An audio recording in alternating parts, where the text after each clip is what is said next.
Hello world of sim racing and welcome to another episode of me talking to a camera. I hope you guys had a good week and had pleasant people around you because it is Friday, guys. It is Michi's Esport diary time. And well, before we get going with our topics for this week, there is another call for you guys. So if you are interested in getting more thoughts on a specific topic, if you guys want me to talk about something specific, if you have any suggestions, feel free to put them down in the comment area below, and then maybe I will pick them up for one of the next episodes happening in the coming weeks on the Michi Esport diary. But for this week, we get started with the most obvious topic to come around, isn't it? So this week iRacing has released the mighty Mercedes-AMG W12E performance car. And you guys know how particularly well I do like iRacing for its natural being, you know. So safe to say that I'm not the biggest fan of it. Now, of course, people could come around and say, when you don't like the sim, why you even race it? It's because, especially when there is no esport going on rFactor 2 or in general, then iRacing is like, you know, just hop in, drive, you have some entertainment going on, no problem. So that's the reason why I keep going on and off into into iRacing to a certain extent. It's just for you guys to have some entertainment going on. However, with the release of the Formula 1 car now on iRacing, and I'm gonna be pretty blunt about this, I just was, you know, either this car is really great and I will actually like it, or, and that was my actual fear, it's going to be like the McLaren MP4-30 back in the day when that got released. I got into that McLaren car, I was 3, 4, 5 seconds off the pace, it felt, and I had no confidence, no grip, no rear end. To me, it always felt like the faster that you go, the more oversteer you got. It was dreadful to race for me personally. And that's why I quickly got rid of the car. Like, if you go back through my YouTube channel, you'll find some videos on learning a McLaren F1 car, but I think I did 2 or 3 episodes on it and just found, okay, that car isn't just for me. I just can't race, I can't drive it. And I think also back in the day, I highly disagreed with how that F1 car really handled, because from the looks, like, despite the fact that the McLaren MP4-30 hasn't been the most powerful and most quickest F1 car in recent times, but I highly disagreed with that. And well, I had the same fear for the Mercedes coming up now. But on an honest note, and again, you know how much I do like iRacing in general, and then the next sentence I'm going to say will pretty much surprise you. That is my most favorite car on iRacing as of right now already. The amount of aerodynamical grip and general grip the car has is phenomenal.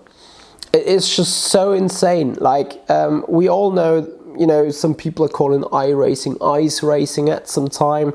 I mostly struggle with grip, with balancing the car, and I'm pretty sure that the same technique still will apply to the Mercedes F1 car. But I got so much satisfaction just to drive it on the baseline setup already, which I think not any other car really got me so far. Even with the current tire model, it is not particularly easy to spin the car around, because as soon as you hit 4th, 5th gear, the car produces so much downforce. Like, I know that Dennis Jordan has driven it around Watkins Glen, and I know Dennis Jordan is over-exaggerating here and there a bit when he's saying you don't even hit the brakes on the Watkins Glen circuit, which you do, but not much. I can agree with that. And whilst myself, I did not do a race, but I've seen a qualifying lap of a guy from Apex Racing. Jesus Christ! Like, there is so much power on the car. There is so much aerodynamical downforce and performance. It's absolutely insane. So, do I recommend this car? Yes, 100%, because it is the real experience of speed and aerodynamical grip and engineering greatness. And now I know a few people will be like, oh, this Michi dude, too stupid to get 4K iRating, but now recommending a car because it's so great. Why does he even say that? He has no clue. Yeah, maybe I have no clue what comes out of iRacing, or when it comes down to iRacing performance and iRacing cars and how to treat them and how stuff. That's the reason why I do no coaching on iRacing lately. But Formula 1 is the motorsport I do know, where I do personally know the best from. And I don't mean the best in the world, obviously, but there is no other racing series that has more of my personal interest than Formula 1. Hence why out of all existing racing series, the Formula 1 is the one where I got the most technological and knowledge and the most interest in. So I'll watch a lot of onboards, I'll learn a lot about the technical things, and I check a lot about the general things and so on. And one thing that has impressed me was the 2020 Mercedes. Lewis Hamilton's pole lap around Spa-Francorchamps. I've said that a few times already, but looking that onboard, seeing Pouhon flat, not a single correction, seeing Fangnes afterwards, the right left, 6 gear, flat out on the exit, 1000 brake horsepower applied in qualifying mode, not a single sign of oversteer, or not a single sign of the rear reaching its limit. That's how well last year's Mercedes has performed there. And although this year's W12 performance car is not as good on the back, obviously has less downforce there, but I drove it at Spa and it felt exactly the same. Like 6 gear out of Fangnes, absolutely floored the throttle, no sign of oversteer or snappiness or the rear reaching a limit, even on the base setup. And that is just so great. That feels just so immersive. And you guys may all remember, for those that have watched the Silverstone Grand Prix, like every single time Lewis Hamilton was going into turn 7-8 complex, like Woodcott's, the former last corner on the old start-finish straight. Every single time, it's usually this 180-degree right-hander. Well, for you, it's like this. It is a tight corner, so you go in tight, go a little wide, then come back at the end, at the inside curb, and just go out of the corner at maximum power, as straight lined as possible.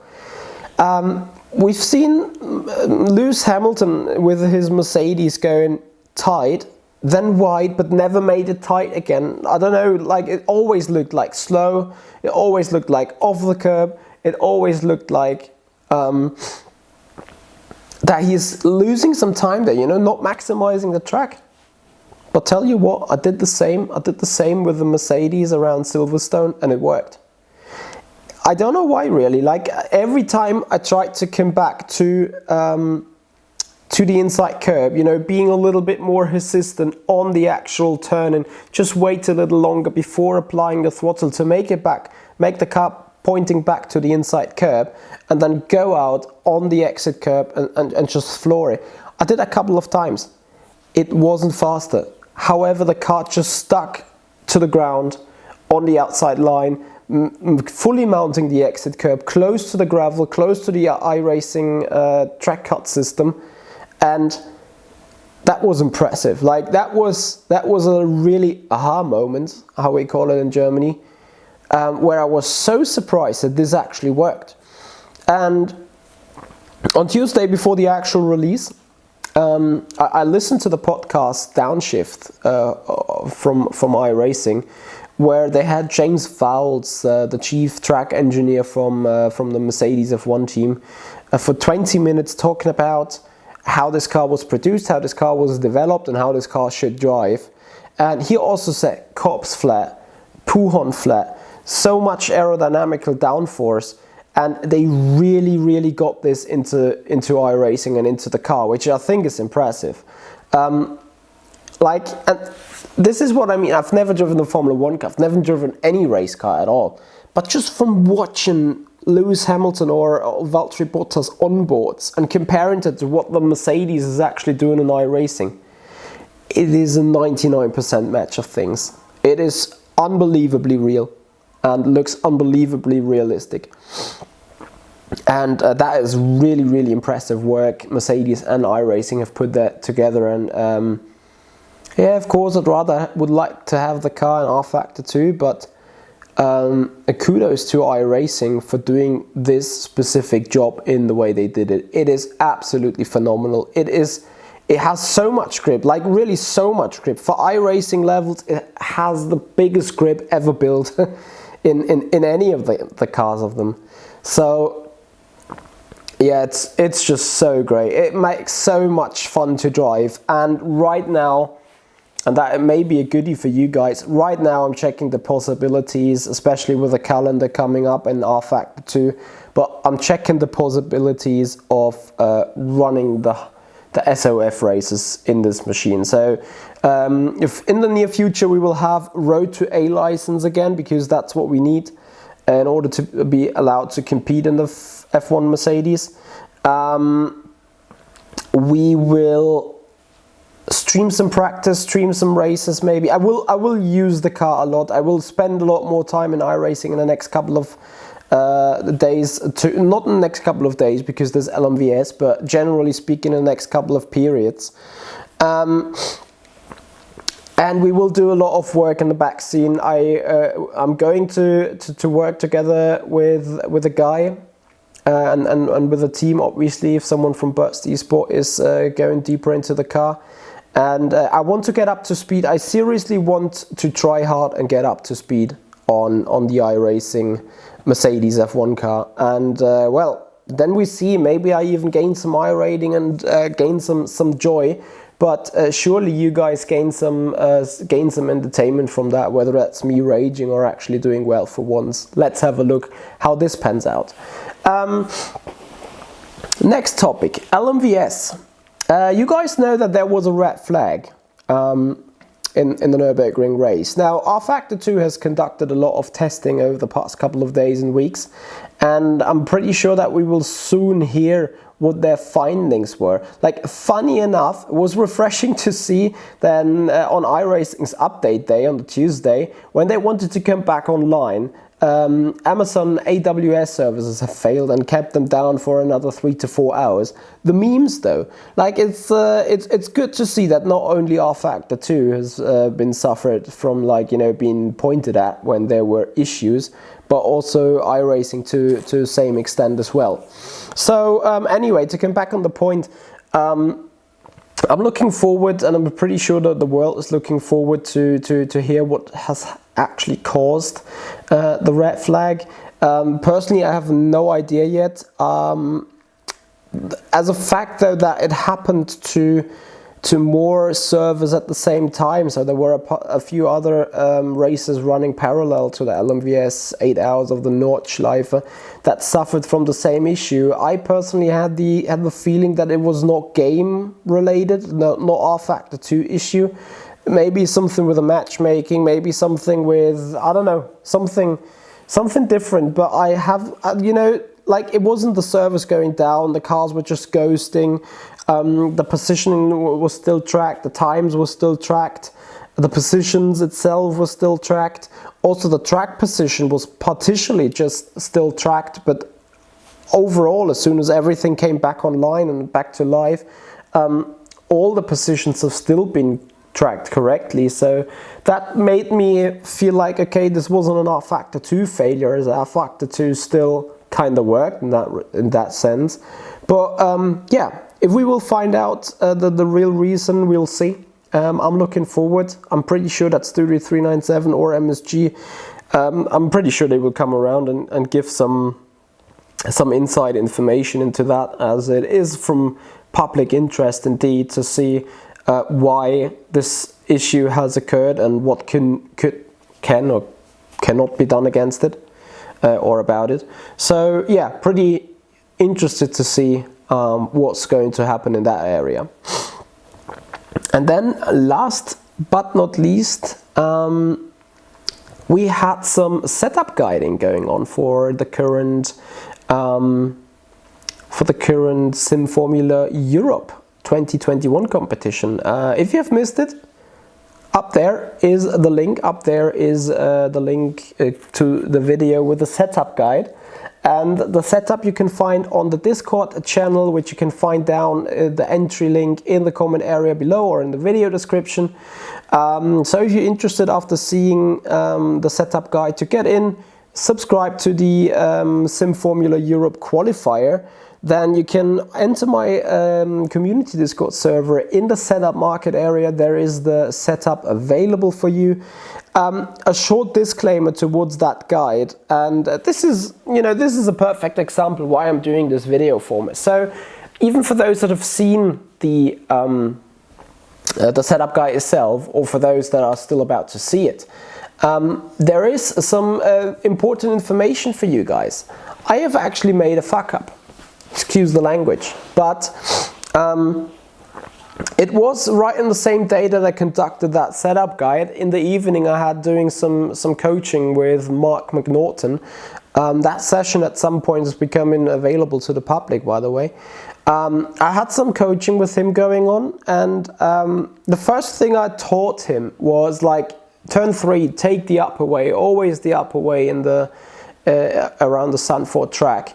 And I was seeing it on the Delta every single lap, like, okay, for some reason, compared to his lower line, he's always losing time. Like, he was gaining the time that he usually gains from taking the high line on the exit, but entering the high line took away so much time from the clock that it somehow didn't work out. And after a full hour, really, I was like, okay, just need to get it right. You're losing too much entry speed in turn 3.